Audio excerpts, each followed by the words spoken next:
संगीत जो होता है ऐसा तार जोड़ता है ऊपर आकाश से, ईश्वर से, कि समझ में नहीं आता कि कैसे वो सुर जब लगता है हृदय से सब बातें निकलती हैं। एक बार लता जी का प्रोग्राम था, ऐसे ही बाबूजी से एक दिन हमने पूछा कि लता जी की आवाज में और उनके गायन में आपको क्या लगता है। ने कहा उनकी जो आवाज है वो शहद की धार की तरह है। मिठास ही मिठास। शहद की धार जो है वो कभी टूटती नहीं है। हाँ जी, देख लो। तो जब भी ये संगीत बजता है, कोई सुर लगता है ना, तो ऐसा लगता है सर सीधा तार बन गया आकाश। हरा ही बह रही है। एकदम। बड़े गुलाम अली खान साहब का भी एक फेमस कोट है ना, वो सुन रहे थे फिर बोले कमबख्त बेसुरी होती ही नहीं है कभी। बड़े गुलाम अली खान।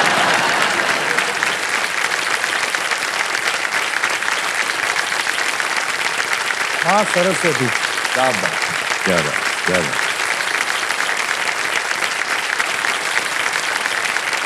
तो आपका वो वीर ज़ारा में आपने कितना अच्छा वो जुगनी इन्होंने कहा है वो हाँ, बिल्कुल। ऐसा देश है मेरा में, है ना।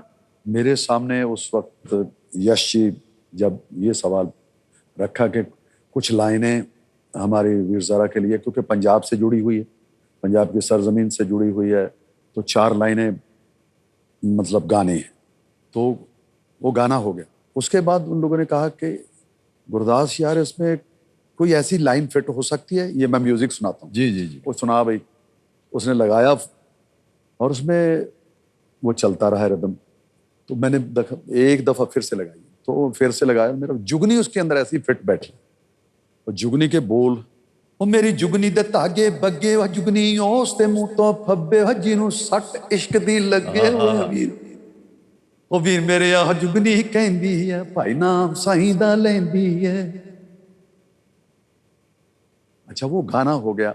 और फिर वहां पे हमारी शूटिंग चल रही थी देश होया परदेश। जी जी। जूही चावला जी हमारे साथ, तो उधर शाहरुख जी और सारा ये वीर ज़ारा का चल रहा था। जी जी। तो फिर फोन लगाया उन लोगों ने, हमारे कमरा साथ में थे याशी के साथ, तो फिर आए कहते गुरदास एक और गाना गाना। मैं कहा जी वो गाना, कहते अमिताभ जी और हेमा मालिनी जी उसमें लोहड़ी का सॉन्ग गा रहे हैं, मतलब उसके उनके ऊपर पिक्चराइज होने। मैं कहा यार क्यों मेरे साथ मजाक करते हो सर। मैं कहा मेरी आवाज उनको सूट नहीं करेगी। कहता सूट नहीं करेगी, ये अमिताभ जी ने खुद कहा है कि गुरदास से गवाइए। वो जो मान सम्मान था ना मेरे लिए, मैं निहाल हो गया।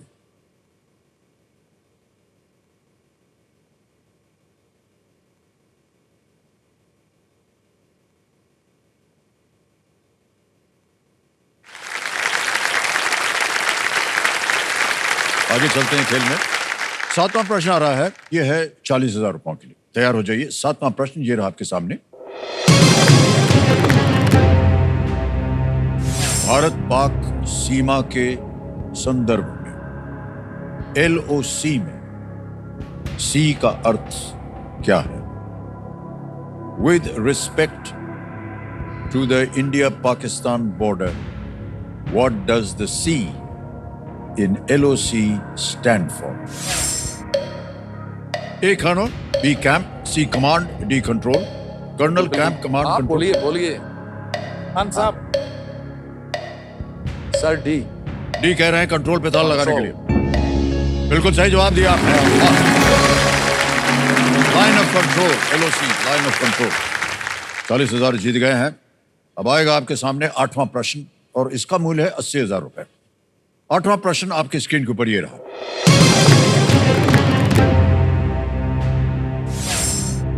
इनमें से किस हिंदुस्तानी शास्त्रीय संगीत कलाकार के पोते का नाम राहुल है, जो स्वयं एक सफल संगीत कलाकार हैं?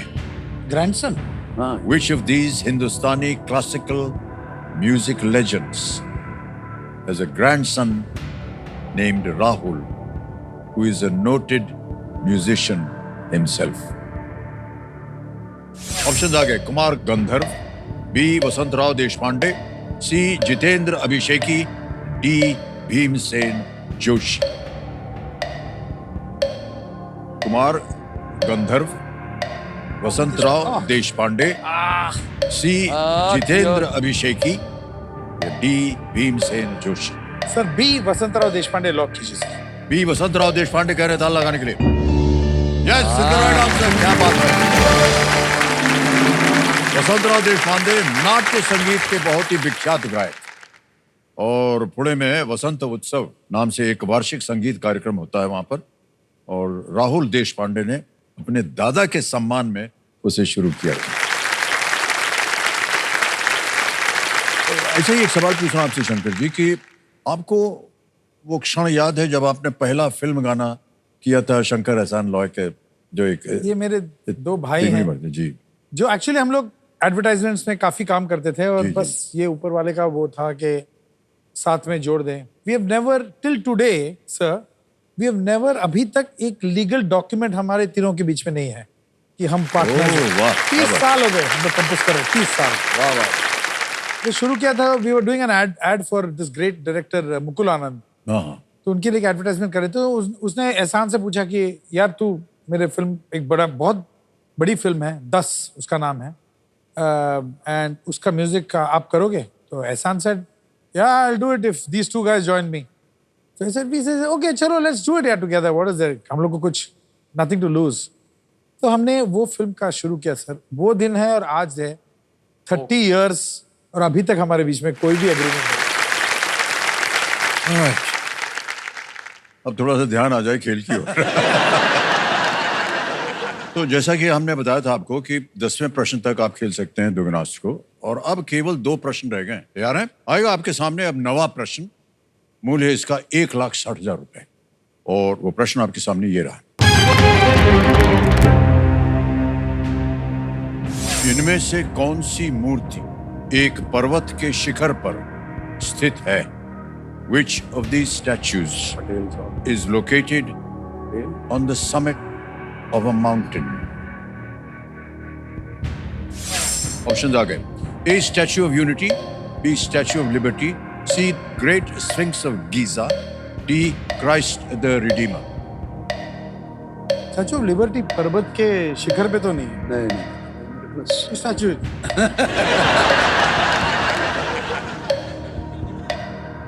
लाइफ लाइन ले लें सर? हाँ, ओके। Lifeline. शांत हो जाइए टिकटिकी जी। कौन सी life line? Audience poll. Alright. Audience poll. Audience poll को अंकित कर दिया जाए। ऑडियंस बारी आ गई है, वोटिंग मीटर हाथ में रखिए और आपका समय शुरू होता है अब।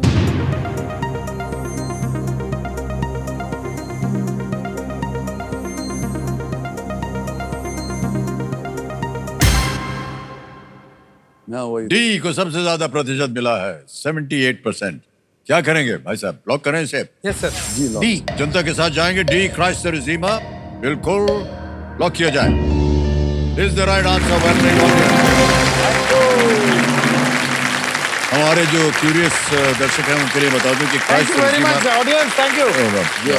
ब्राजील रियो डी जेनेरो में माउंटेन कॉर्कोवाडो के ऊपर ये स्थित है ये मूर्ति।